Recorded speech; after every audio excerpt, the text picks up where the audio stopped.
प्रश्न नंबर 1 है, बाबू गुलाब राय किस युग के लेखक हैं?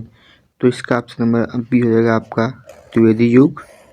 ठीक है। और हमारा दूसरा नंबर क्वेश्चन है प्रश्न 2, चिंतामणि किस विधा की रचना है? तो चिंतामणि जो है देखो आपका निबंध विधा की रचना है। ठीक है। और क्वेश्चन नंबर 3 हमारा है, प्रश्न नंबर 3 है, गबन किसकी रचना है?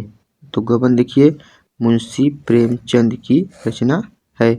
ठीक है।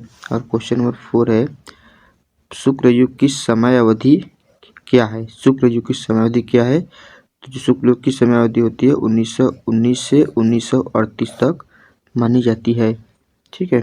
और हमारा क्वेश्चन नंबर 5 है, नीड़ का निर्माण फिर किस विधा की रचना है? तो नीड़ का निर्माण जो है कि आत्मकथा विधा की रचना है।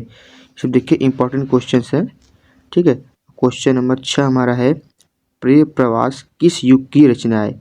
तो प्रिय प्रवास द्विवेदी युग की रचना है जो कि मैथिली से गुप्त रची गई है, बहुत ही फेमस रचना है।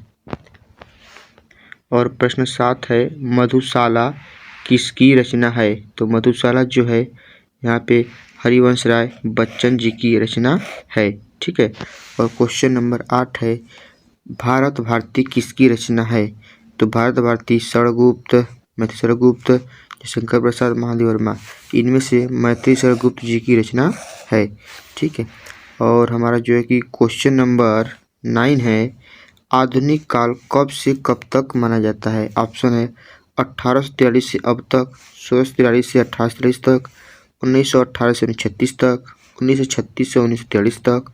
तो हमारा सही ऑप्शन होगा ऑप्शन नंबर ए 1843 से अब तक। और क्वेश्चन नंबर 10 हमारा है, मतीराम किस युग के कवि हैं? मतीराम जो है कि आदिकाल के बहुत ही प्रसिद्ध कवि माने जाते हैं। ठीक है। और क्वेश्चन नंबर 11 हमारा है, हास्य रस का स्थायी भाव है शोक, रति, हास, निर्वेद।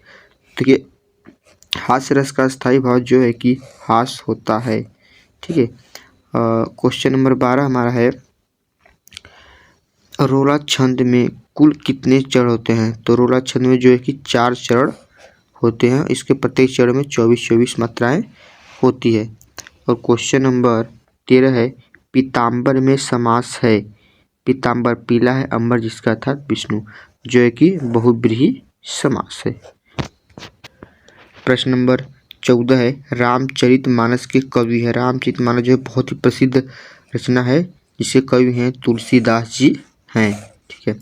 और हमारा प्रश्न नंबर 15 है, जीवनी विधा के लेखक हैं। जीवनी विधा के लेखक देखिए अमृत राय हैं, जिन्होंने प्रेमचंद की जीवनी की रचना की है। ठीक है। अब प्रश्न नंबर 16 है, देखिए गीतावली कवि के हैं। गीतावली कवि हैं लेखक इसके मतलब जी देखिए तुलसीदास जी हैं, बहुत ही फेमस रचना भी है। प्रश्न नंबर 17 देखिए, पथिक किसकी रचना है? पथिक ऑप्शन है पंत, त्रिपाठी, भारती, नरेंद्र शर्मा। तो ऑप्शन है पंडित त्रिपाठी। देखिए प्रश्न नंबर हमारा 18 है, कंकाल किस विधा की रचना है? देखिए ऑप्शन है कहानी, एकांकी, उपन्यास, नाटक। तो देखिए जो कंकाल है यह उपन्यास विधा की रचना है। ठीक है। अब प्रश्न नंबर 19 है, माता और पिता में समास है। माता और पिता में समास है, द्वंद्व समास है माता और पिता में। ठीक है। हमारा 20 है और प्रश्न नंबर 20 है और लास्ट है प्रश्न नंबर 20, युगधारा किसकी रचना है? युगधारा नागार्जुन की रचना है। देखिए चैनल को सब्सक्राइब कीजिए इसी प्रकार की वीडियो के लिए। धन्यवाद।